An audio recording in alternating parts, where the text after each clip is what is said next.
अगली खबर मध्य प्रदेश के भिंड जिले से है, जहां श्रद्धांजलि सभा में कुरीतियों को बंद करने का लिया गया निर्णय। खबर के बारे में विस्तार से जानेंगे, लेकिन लेंगे एक छोटा सा ब्रेक और ब्रेक के बाद जल्द हाजिर होंगे। इस खबर के प्रायोजक हैं फास्ट को। जल्दी हो जाना तो फास्ट को बुलाना। बाइक से लेकर लग्जरी कार सेल्फ ड्राइव पर उपलब्ध। ग्रुप ट्रेवल के लिए लग्जरी बस भी उपलब्ध। सबसे सस्ता एक बार सेवा का मौका अवश्य दें। व्हाट्सएप करें 9044808808। ब्रेक के बाद आप सभी दर्शकों का स्वागत है। आप सभी को बता दें कि खबर भिंड के लहार विधानसभा क्षेत्र के ग्राम भड़ेड़ी आलमपुर में रमाशंकर जाटव एवं मोहन जाटव की माता जी ब्रज रानी एवं पिता सरू जाटव के परिनिर्वाण पर श्रद्धांजलि सभा का आयोजन किया गया, जिसमें भिक्षु संघ ने पाठ कराकर कार्यक्रम को आगे बढ़ाया। अध्यक्षता HD मौर्य ने की। कार्यक्रम में नारायण सिंह जाटव, बादाम सिंह जाटव, मंच संचालन उदल सर कोरा ने किया।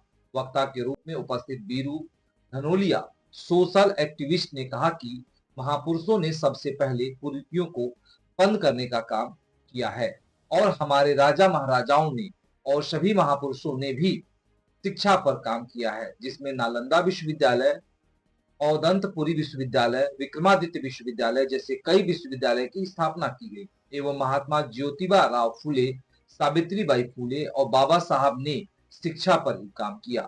बाबा साहब ने कहा कि शिक्षा वह रोशनी का दूध है जो पिएगा शेर की तरह दहाड़ेगा, लेकिन कुछ लोगों ने शिक्षा को प्राइवेट करके लोगों ने शिक्षा गरीब वर्ग के लोगों से छीन ली है और किताब की जगह कटोरा थमा दिया है। आज शिक्षा ही सबसे पहले जरूरी है, लेकिन देश में शिक्षा की हालत बहुत खराब है। आज देश शिक्षा के स्तर में 35वें स्थान पर है और जो आज संविधान बचाने की बात करते हैं, और अभी कुछ समय पहले ग्वालियर में संविधान बचाओ यात्रा को लेकर बहुत बड़ा कार्यक्रम भी किया गया, लेकिन वो लोग ही आज कहाँ हैं? आज बाबा साहब की प्रतिमा को ग्वालियर में कोर्ट में नहीं लगाने दिया जा रहा है, लेकिन संविधान बचाओ यात्रा वालों को आज तक कोई समर्थन में बयान नहीं आया और यह लोग संविधान बचाने की बात करते हैं। ऐसे लोगों से भी बचना है। कार्यक्रम में वीर सिंह निगम, ND धौलपुरिया, सुरेश माहौर, सतीश जाटव, सुदामा वर्मा, देश राज जिला सदस्य, कौशल किशोर, तिड़वा संघ सैकड़ों लोग उपस्थित रहे। देखें भिंड से विमलेश की ये रिपोर्ट। निर्माण करवाया और उसके बाद हमारे जो भी महापुरुष आए, चाहे वो ज्योतिबा फुले साहब, माता सावित्री फुले जी, बाबा साहब, उन्होंने भी शिक्षा पर जोर दिया और उन्होंने बाबा साहब ने ज्यादातर शिक्षा को एक ही रूप दिया था और इस देश में एक शिक्षा के चलाने का काम किया था। एक देश एक शिक्षा का सिस्टम एक तरीके से था, लेकिन हमें थोड़ा इतिहास को उठा के देखना पड़ेगा। उसमें ये भी देखना पड़ेगा कि जब इस देश में शिक्षा एक तरीके से थी तो फिर इस देश में शिक्षा का प्राइवेटीकरण कैसे कर दिया।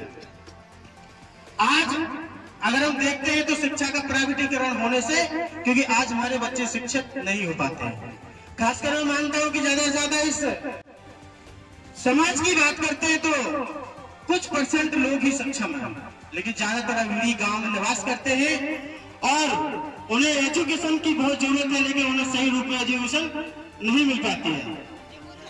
इस शिक्षा को प्राइवेटीकरण मैंने साथ जहां तक सुना, देखा, कई पढ़ा भी है कि 1990 के आसपास कर दिया। उस टाइम वो लोग कौन थे? उन्होंने शिक्षा का प्राइवेटीकरण क्यों किया? क्योंकि वो लोग भी जानते थे कि इस देश में अगर किसी को फिर से अपाहिज बनाना है, गुलाम बनाना है, तो सबसे पहले शिक्षा छीनने का काम कर दीजिए। ये बात सही थी।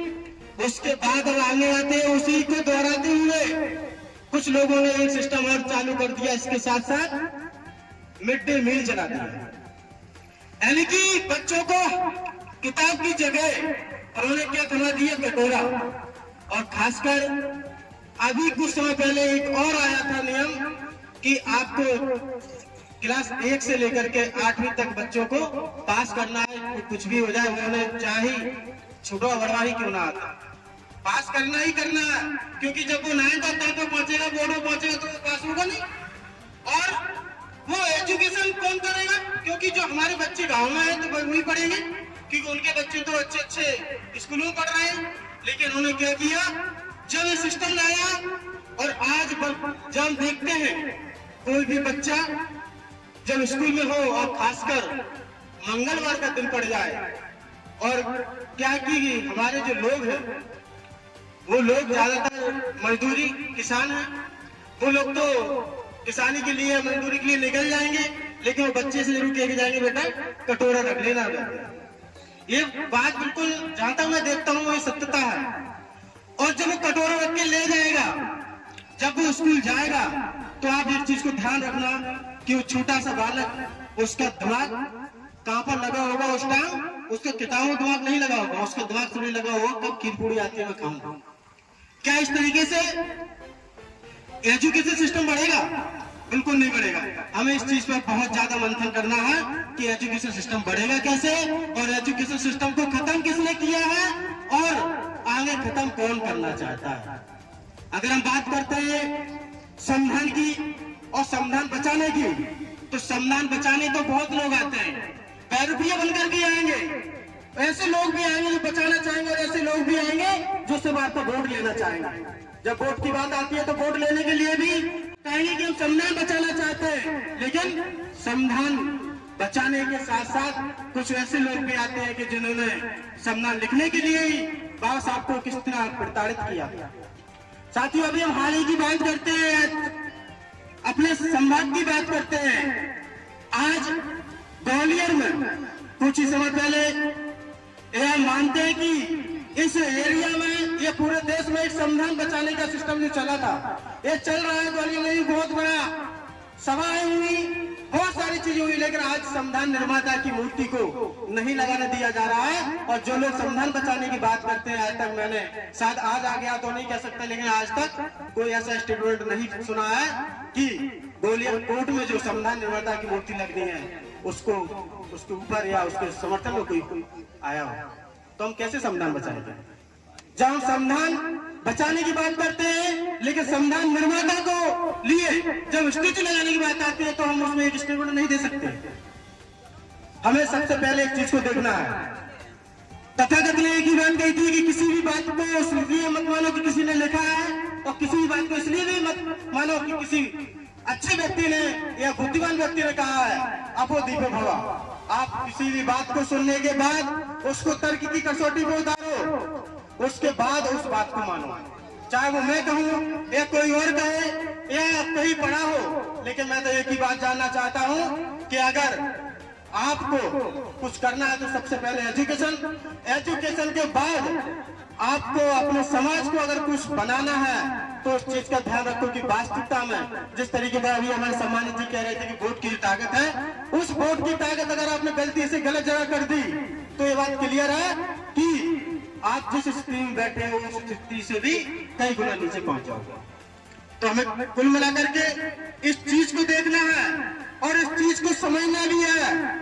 और एक चीज और है, जिस तरीके से अभी कहा कि हर घर से एक व्यक्ति को ऐसा निकलना चाहिए कि जो व्यक्ति इस समाज की संविधान की रक्षा कर सके, बिल्कुल निकलना चाहिए और आना भी चाहिए, क्योंकि जब तक हम संविधान की रक्षा नहीं करेंगे हमारी रक्षा होने वाली नहीं है।